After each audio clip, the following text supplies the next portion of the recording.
Nous sommes nombreux à attendre avec impatience de nouveaux véhicules électriques. Un nouveau Rimac est quelque chose de nouveau pour les vrais passionnés. Le Roadster avec le package SpaceX de Tesla peut-être surpasser ce Rimac pour 10% du prix et est donc une autre voiture qui fait l'objet de discussions depuis des années, et le premier modèle ne sort toujours pas de la ligne pendant un certain temps. Sur l'autre site du spectre, un groupe plus restreint attend la Dacia Spring électrique. Dacia est le spécialiste européen de la construction de voitures à moindre coût tout en atteignant des niveaux acceptables de qualité et de convivialité. C'est un constructeur automobile roumain qui a été racheté par Renault après la chute du rideau de fer. C'est maintenant une marque à croissance rapide grâce à ses voitures sans fioritures avec des prix bas, une bonne qualité et une grande utilité. J'avais de grandes attentes pour la Dacia Spring électrique. C'est normalement une recette pour la déception, mais j'ai été agréablement surpris par cette voiture. Il a l'air bien, si vous aimez le style d'un petit SUV. Je vais le comparer à mon Zouai, qui est de la même entreprise et coûte 2 fois plus cher. Le cuir véritable des sièges de ma Zouai est plus beau que le simili-cuir du Spring, mais les sièges sont tout aussi confortables. C'est une voiture plus petite, mais assez grande pour 4 adultes, tant qu'ils ne sont pas trop obèses et pas des professionnels du basket. Je suis obèse et mesure 5,10 pouces et 4 d'entre moi ne seraient pas un problème d'espace. Mais il se pourrait que 4 d'entre moi aient trop de poids, c'est une petite citadine. La première bizarrerie pour moi était sa clé de voiture à l'ancienne. Il avait une fonction d'ouverture et de fermeture à distance, mais je me suis automatiquement rabattu sur l'ouverture manuelle des portes. Le démarrage était le même que dans les voitures depuis aussi longtemps que je me souvienne. Le sélecteur de conduite est un bouton rond sur la console centrale, comme c'est le cas dans d'autres BEV modernes. Le milieu est neutre, tourner de la droite pour R, inverse, et tourner de la gauche pour D, drive. Tous les autres contrôles sont là où ils étaient depuis des décennies. Même le frein à main est situé et manipulé comme il l'a été pendant des années. C'est vraiment parfait pour l'un des groupes de clients cibles, les personnes âgées qui conduisent leur premier BEV et sont habituées aux petits véhicules simples qui sont si populaires dans le bas de gamme du marché. Pas de nouvelles astuces à apprendre. Il y a un écran tactile central de 7,5 pouces avec à peu près le même ensemble de fonctions que mon Zoe. Mais au-dessus, il y a un interrupteur pour tout désactiver. C'est aussi un excellent moyen de rendre cette voiture plus accessible à la partie la plus âgée des acheteurs attendus. L'autre groupe d'acheteurs, les membres des jeunes qui achètent leur première voiture, peuvent avoir toutes les fonctions avec lesquelles ils aiment jouer. Et s'ils n'aiment pas apprendre quelque chose de nouveau, Android Auto ou Apple CarPlay sont une option. Mais personnellement, je préfère la suite Renault à Android Auto. Apple CarPlay que je n'ai jamais utilisé. Ok, je dois récupérer mon copilote. Joli, je vais mon étalon pour mesurer cette voiture. Elle conduit son neveu SV, l'un des triplés Volkswagen, la Sami. Elle n'aime pas conduire elle-même mais est une assez bonne conductrice. Elle va me dire ce qui est bon et moins bon du point de vue d'un retraité passant, éventuellement à l'électrique. La première chose dont nous discutons est les options de stockage dans la cabine. Ils sont bien au-delà de ce que mon Zouai offre, un espace de stockage meilleur et plus grand dans les portes, un grand bac dans la console centrale, une boîte à gants vraiment énorme. Mais pas de porte-gobelet, c'est un inconvénient. L'inspection du coffre offre une autre belle surprise. Il y a une vraie roue de secours. Les outils sont dans un sac qui est fixé avec du velcro au plancher du coffre. Pour une si petite voiture, le coffre est grand. Les sièges arrière peuvent être rabattus, mais uniquement en une seule pièce. Oui, un coût inférieur à un coût. J'ai l'impression qu'on peut y mettre de gros bagages, peut-être même un tuba. La conduite est électrique, puis-je en dire? Il n'a pas la capacité de lancement des modèles de performance de Tesla, mais il est meilleur que les voitures ICE normales. À un feu tricolore, nous étions assis en pole position à côté d'un Skoda Enyaq, un autre SUV électrique.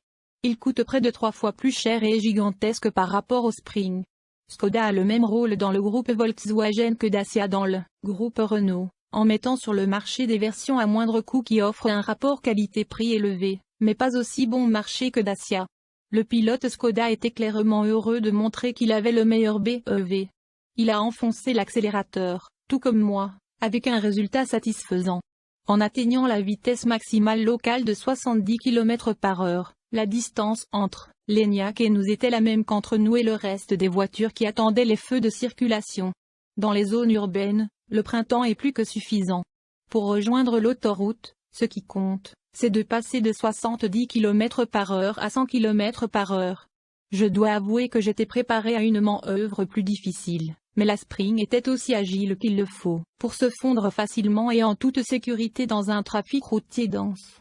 Conduite urbaine, route de campagne, conduite sur autoroute, tout est mieux que les véhicules lisses de la même classe ou d'une classe supérieure.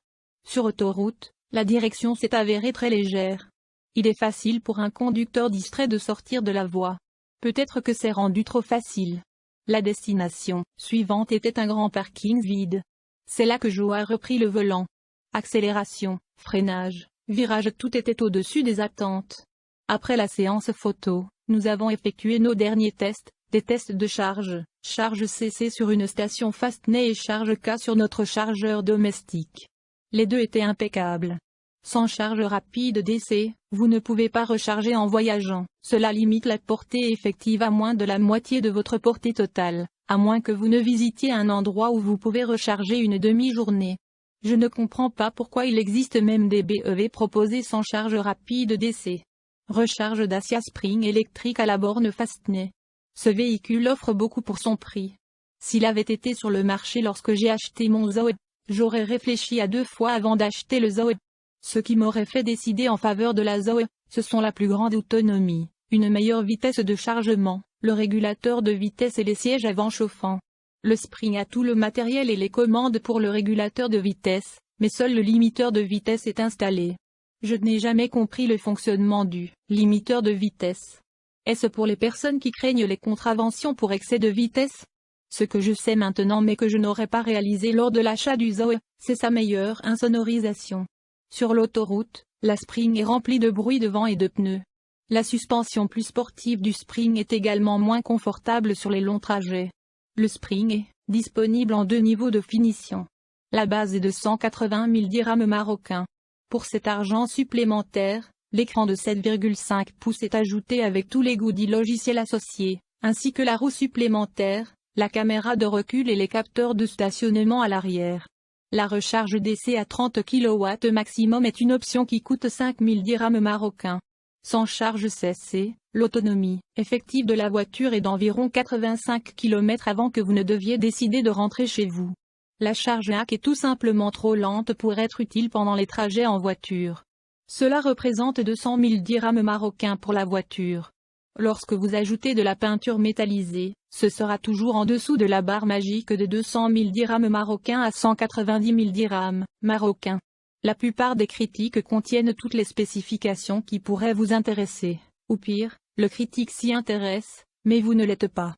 Outre le prix, je mentionnerai juste la batterie de 26,8 kWh, l'autonomie W et LTP dénuée de sens de 225 km. La vitesse de pointe 125 km/h et la puissance nominale de 33 kW. Comme la Renault Zoe qui est comme d'un zéro pointé qu'il convient d'analyser avant de s'inquiéter outre mesure, la Dacia Spring, autre petit modèle 100% électrique du groupe Renault, a été soumise au crash test de Euro NCAP. La citadine roumaine surélevée a également reçu une mauvaise note puisqu'elle n'a été gratifiée que d'1 étoile sur 5. Ce résultat était attendu. La Dacia Spring est basée sur la Renault City KZ2 initialement développée pour la Chine à partir de la Renault Kwid thermique indienne, des pays où les exigences en matière de sécurité ne sont pas aussi strictes que celles du vieux continent. Malgré les modifications apportées au véhicule pour le marché européen, sa conception intrinsèque augurait donc d'un piètre score chez Euro NCAP. À cela s'ajoutent des équipements de sécurité, choisis pour conserver le prix de vente au plus bas en phase avec le positionnement low cost de Dacia. La Dacia Spring après un crash test frontal. Enfin, la notation d'Euro NCAP se durcit chaque année et accorde une importance grandissante aux aides actives à la sécurité, très peu présentes à bord de la Spring. Là encore pour des raisons de coût, la petite Dacia est tout de même équipée de séries d'un freinage d'urgence autonome, AEB, qui reste basique puisqu'il ne détecte pas les piétons, cyclistes ou autres usagers vulnérables de la route. La performance médiocre en cas de choc et la faiblesse de la technologie d'évitement des accidents aboutissent à une note d'1 étoile pour la Dacia Spring, explique Euro NCAP. Des résultats, variables selon les situations. La Dacia Spring est équipée de 2 airbags frontaux avant, d'airbags latéraux avant et d'airbags rideaux. Lors d'un impact frontal, le test d'Euro-NCAP fait apparaître une mauvaise protection du buste et des cuisses du conducteur. Des enfants installés à l'arrière sur des sièges adaptés s'en sortent mieux avec une protection jugée bonne, à l'exception de la tête d'un petit, taille moyenne d'un enfant de 6 ans, dont la protection a été